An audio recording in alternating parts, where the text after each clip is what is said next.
Salut tout le monde, c'est Marianne.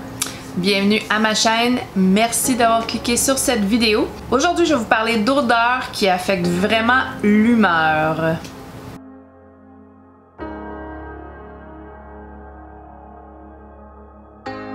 Donc, les odeurs ont vraiment un effet sur l'humeur et l'odorat, c'est un sens qui est géré par le subconscient. Donc, ça passe pas du tout par le conscient, c'est géré par le subconscient et c'est le seul sens qui est géré comme ça dans notre corps. Donc, l'odeur peut vraiment avoir, les odeurs peuvent vraiment avoir un effet sur l'humeur. Quelles sont ces odeurs-là et quel effet ça fait? Il y a plusieurs types d'odeurs et plusieurs types d'effets, c'est sûr. Est-ce que c'est une science exacte? Non! Ça s'appelle l'aromacologie, donc c'est pas vraiment une science exacte, bien sûr, mais les odeurs ont une influence sur notre morale. C'est recherché. Donc, ça s'appelle l'aromacologie.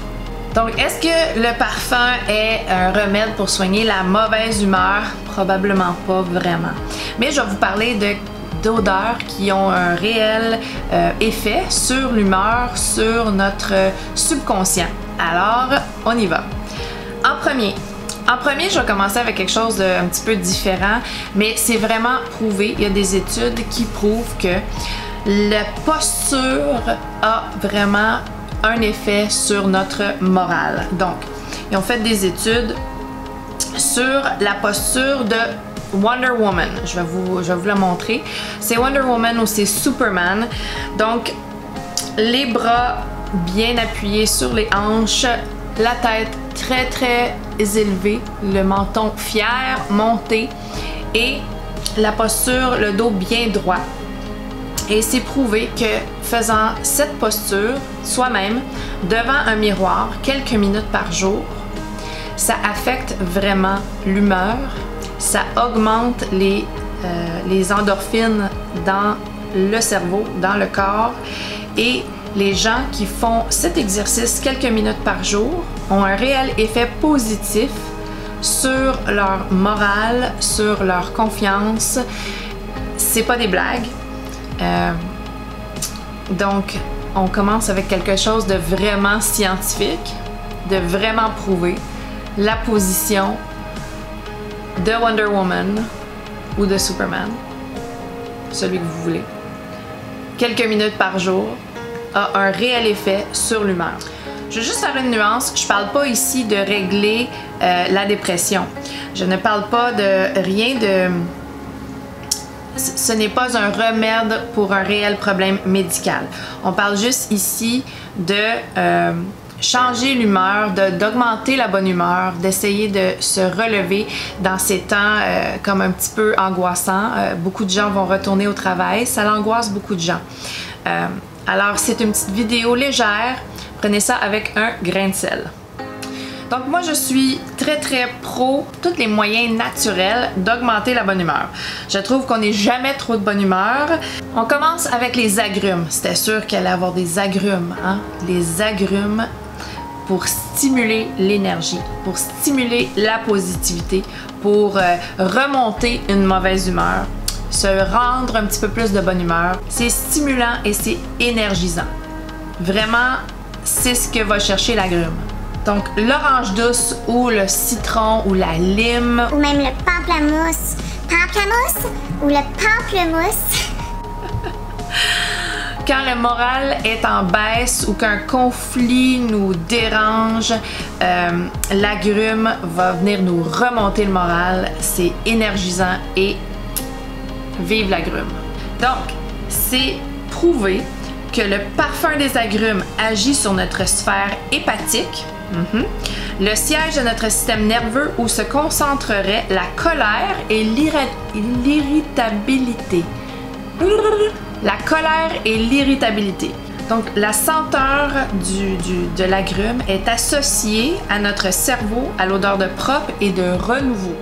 Ensuite, prochaine odeur, c'est la lavande. La lavande est apaisante, relaxante. C'est pas pour rien qu'il y a de la lavande dans à peu près toutes les huiles à massage.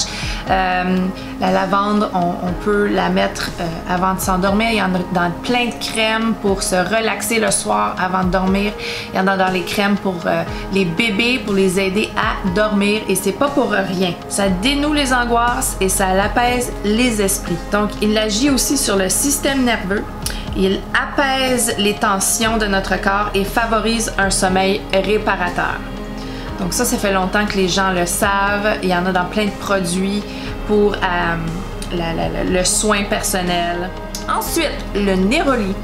Le néroli est une barrière anti-stress. Donc le néroli provient de la fleur de bigaradier. Et son parfum agit sur la partie de notre cerveau qui contrôle nos émotions et nos souvenirs en commandant la sécrétion de substances calmantes et apaisantes. Le rythme cardiaque et la tension se régularisent.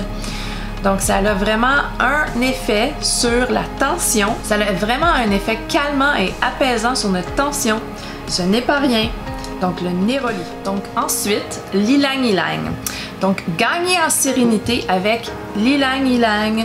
Les notes poudrées et fruitées de la fleur d'ilang-ilang sont réputées pour être relaxantes et même antidépressives. On ne parle pas de la dépression, de la vraie dépression ici.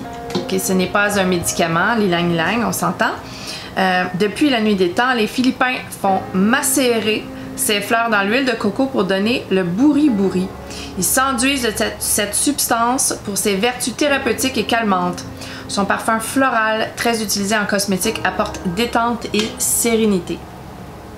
L'ilang-ilang est beaucoup utilisé dans les parfums de vacances, les parfums qui sont plage, beachy, qui rappellent vraiment les vacances. Et les vacances, ça rappelle la relaxation et le calme. Il paraît même que cette fleur aurait des pouvoirs aphrodisiaques. Et aussi, il parle de parfum sucré gourmand, comme quoi que ça peut... c'est comme un cocon olfactif protecteur.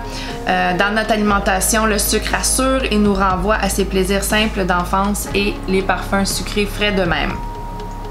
Moi, je rajouterais même l'odeur de la noix de coco. La noix de coco aussi, ça rappelle les vacances. La noix de coco nous ramène à la plage, nous ramène à l'été, à des moments de bonheur, des moments olfactifs qui sont associés aux vacances, associés aux rassemblements familiaux, ensemble, le bonheur, le soleil, la joie. Donc, moi, je rajouterais la noix de coco à ça. Aussi, un autre aspect, sentir la vanille apaiserait nos envies de manger sucré. Donc, sentir la vanille viendrait apaiser le besoin de manger sucré. Si jamais vous avez trop des envies de sucré ces temps-ci, essayez l'odeur de la vanille pour apaiser vos envies et parlez-moi-en dans les commentaires. Donc, une petite vidéo légère centrée sur les odeurs et comment les odeurs peuvent nous apaiser, peuvent nous calmer.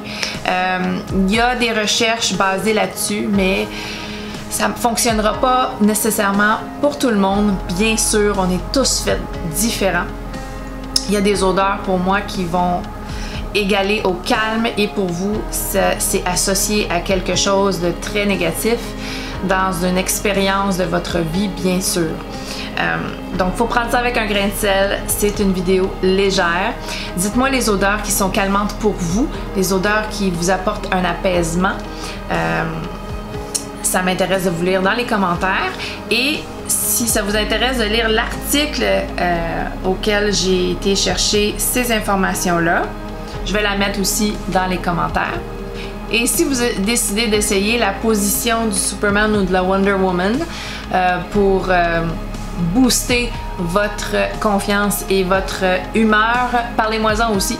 Ça m'intéresse de voir si ça marche pour vous. Et sur ce, je vous quitte. Restez de bonne humeur. Et si vous avez aimé la vidéo, donnez-y un thumbs up, abonnez-vous et on se revoit bientôt. Bye!